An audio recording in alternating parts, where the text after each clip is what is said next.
Anak-anakku, sebelum mulai materi bimbingan dan konseling klasikal kali ini, marilah kita berdoa mohon kepada Allah kelancaran bimbingan dan konseling secara online ini. Berdoa, mulai.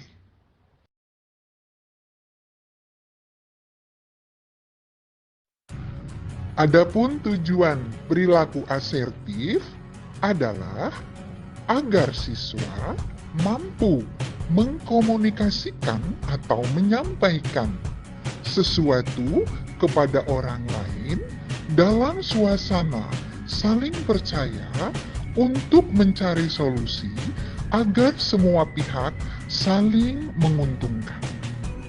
Anak-anakku, kita simak dulu yuk pengertian perilaku asertif.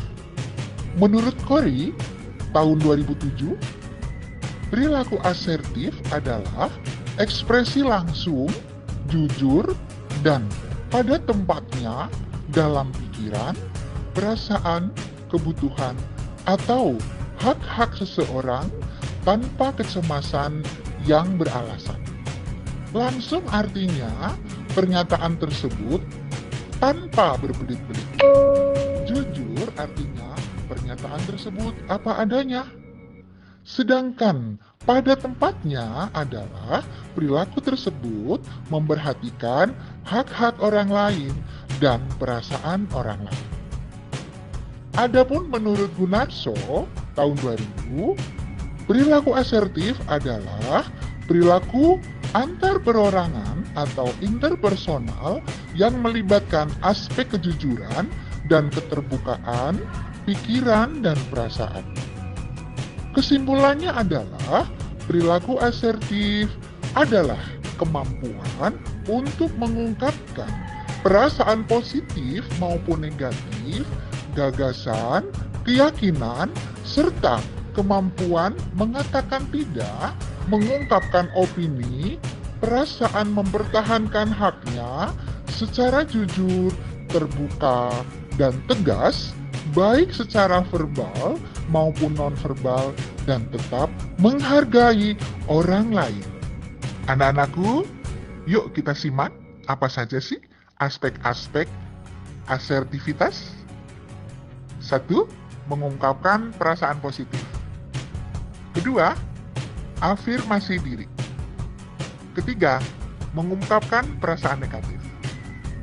Mengungkapkan perasaan positif antara lain apabila kalian menerima atau memberi pujian kepada orang lain.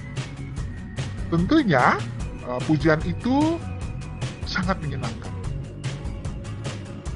Bunda pun kalau dipuji juga senang. Tentunya kalian juga demikian kan? Apabila ada teman kalian yang memuji kalian, halo, aduh hari ini kalian cantik sekali. Tentunya kalian merasa senang. Dan kalian akan berbalik, sama, kamu juga cantik hari ini.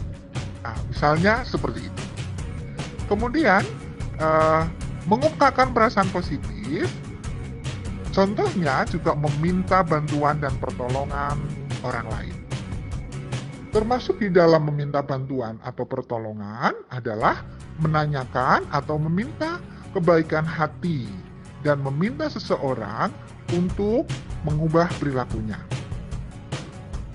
Salah satunya kalian sekarang ini dalam pembelajaran daring atau online tentunya membutuhkan pertolongan kakak kalian, mungkin orang tua kalian. Nah, itu adalah satu bentuk aspek asertivitas dalam mengungkapkan perasaan positif. Kemudian, kalian juga mengungkapkan perasaan suka, sayang, dan cinta, itu wujud dari perasaan positif juga. Mengungkapkan perasaan cinta, suka, dan sayang, itu bukan hal yang baru lagi.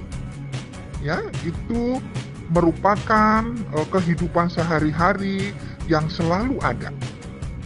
Sebagian besar orang mendengar atau mendapatkan ungkapan tulus merupakan hal yang menyenangkan. Dan hubungan yang penuh arti serta akan memperkuat dan memperdalam hubungan antara manusia. yaitu tentu saja bagaimana mengungkapkan perasaan suka, cinta, dan sayang. Di antaranya, mengungkapkan perasaan suka terhadap lawan jenis misalnya. Kemudian, mengungkapkan rasa cinta kepada orang tua kalian. Ya, itu salah satu dari perasaan positif. Kemudian, afirmasi diri atau pernyataan positif untuk diri sendiri. Nah, ini berkaitan dengan bagaimana kalian mempertahankan, menolak permintaan, dan mengungkapkan pendapat. Ketidakmampuan mengekspresikan perilaku ini dapat dilihat dari penolakan pada satu hak dan diri. Mengingat untuk dapat mengekspresikan perilaku ini harus menegaskan satu posisi, yaitu tetap mempunyai rasa hormat kepada orang lain.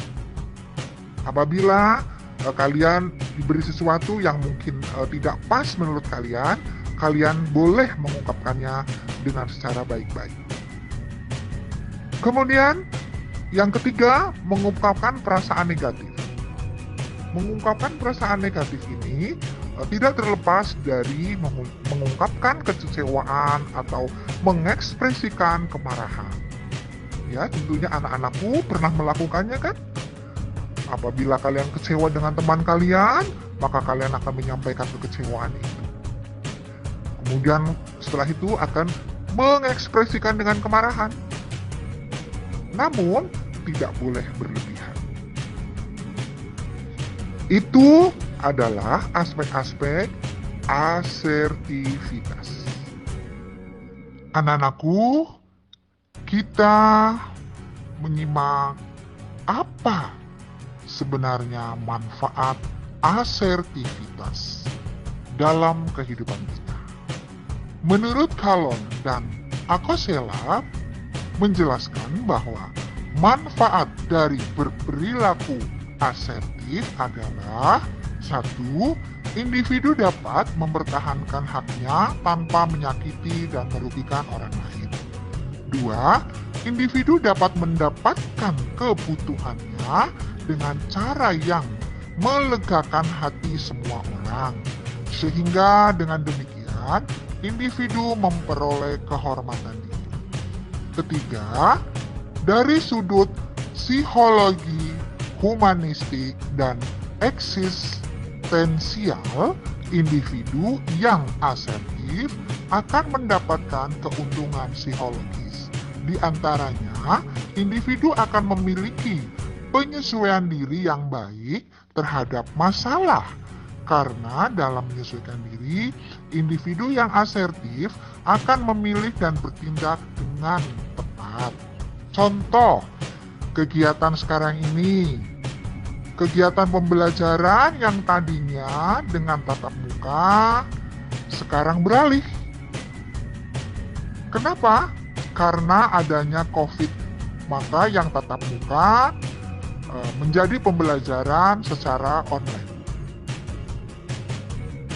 Oleh karena itu, kondisi COVID, pandemi COVID sekarang ini, mengkondisikan diri. Kita harus mampu menyesuaikan diri terhadap kondisi yang kita hadapi sekarang ini. Itu salah satunya manfaat asertif dapat menyesuaikan diri dengan kondisi lingkungan yang ada. Yang keempat, asertivitas dapat meningkatkan rasa percaya diri. Tentunya ini akan meningkatkan kehormatan diri juga.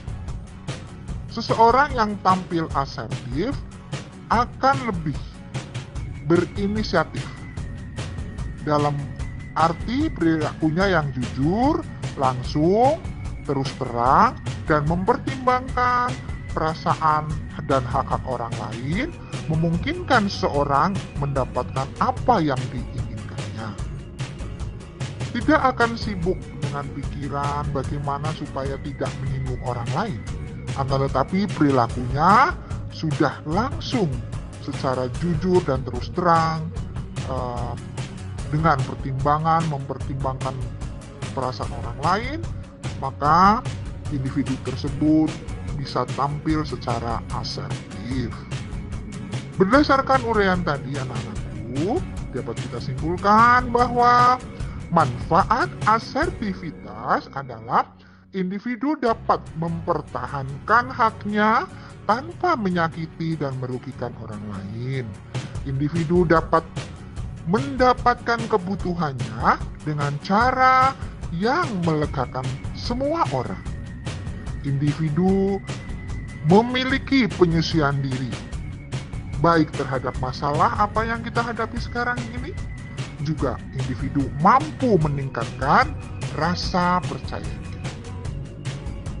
Anak-anakku yang Bunda cintai, demikian tadi bimbingan dan konseling klasikal kali ini. Kita akan bertemu kembali bimbingan dan konseling klasikal yang lain. Semoga kalian tetap sehat, tetap semangat, dan bahagia. Karena dengan rasa bahagia, imun kalian akan terjaga dengan baik. Salam sehat, salam bahagia, dan salam semangat, bimbingan dan konseling. Anak-anakku, Bunda ucapkan terima kasih atas perhatian dan kerjasama kalian. Wassalamualaikum warahmatullahi wabarakatuh.